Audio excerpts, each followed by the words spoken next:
এরপরে মানুষকে সৃষ্টির উদ্দেশ্য হচ্ছে খলিফা, প্রতিনিধি হিসাবে। তো প্রতিনিধি এবং তিনি যদি ইবাদতের জন্য মানুষকে সৃষ্টি করে থাকেন, তো সৃষ্টি বস্তুর কাজ কি? আপনি একজন কর্মচারী রাখছেন, মনে করেন আমার কর্মচারী রাখছেন, তো 5 ওয়াক্ত দায়িত্ব আমার, তো মাঝে মধ্যে আমি হারাই, খুব কাজ থাকে, ক্লোজ চলে যায়, আবার তো মেজাজ খারাপ হবে, তাই হুজুর পাওয়া যায় না, নামাজের সময় পাওয়া যায় না রে। তো আল্লাহ রাব্বুল আলামিন আপনাকে ইবাদতের জন্য সৃষ্টি করেছেন। সূর্য আল্লাহ, পৃথিবী আল্লাহ, সার্বভৌমত্ব আল্লাহ, মোট কথা আপনার দেহ আল্লাহ, সবকিছু আল্লাহ। বিনিময়ে বলতেছে যে তোমরা আমার দাসত্ব, আমার ইবাদত করো, আমাকে ভয় করো, আমার সাথে শরীক করো না। বুঝতে পারছেন? সবকিছু কিন্তু আল্লাহ, আপনার দেহটাও আল্লাহ, আমার দেহটাও আল্লাহ। কিন্তু এরপরে ওই যে সূর্য আলো দিচ্ছে, এটা মহান রব্বুল আলামিনের। আপনি অক্সিজেন নিচ্ছেন, এটা মহান রব্বুল আলামিনের। আপনি হাঁটতেছেন, আপনার পা মহান রব্বুল আলামিন। আপনার শরীরে রক্ত আছে, সেটা মহান রব্বুল আলামিন। মোট কথা সব কিছুই আপনার দায়িত্বে স্ত্রী আছে, সেটাও মহান রব্বুল আলামিন। আপনি যে সম্পদ আবাদ করতেছেন বা দেখাশোনা করতেছেন, যে ব্যবসা, সব কিছু মহান রব্বুল আলামিন।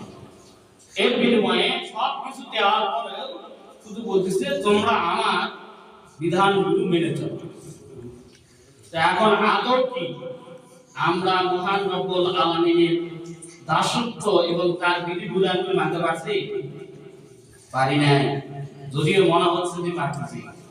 আপনি যদি আল্লাহ তাআলার বিধান অনুসরণ করেই থাকেন বা মেনেই থাকেন, তাহলে আপনাকে সর্বপ্রথম আপনার কষ্ট হলে 5 ওয়াক্ত সালাতে আসতে হবে। সর্বপ্রথম বলে ঠিক কিনা? সালাত আগে আপনার। এই সালাতের পর বলা হচ্ছে সালাত আদায়ের পর পৃথিবীতে তোমরা ছড়িয়ে পড়ো, আল্লাহকে বেশি বেশি স্মরণ করো, যাতে করে তোমরা সফল কাম পাও। বলেন সুবহানাল্লাহ। এখন যদি সালাত আমার না থাকে, তাহলে আমার শান্তি থাকবে?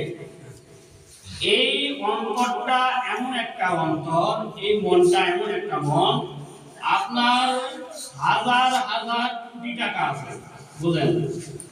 আল্লাহ রাব্বুল আলামিন যদি আপনার অন্তর থেকে শান্তিটা উঠাই নেয়, আপনার ওই টাকা পয়সা 5 পয়সা মূল্য নাই আপনার কাছে।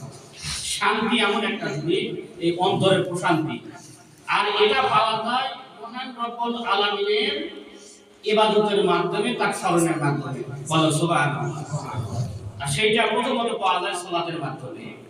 এরপরে যখন আপনি চলতে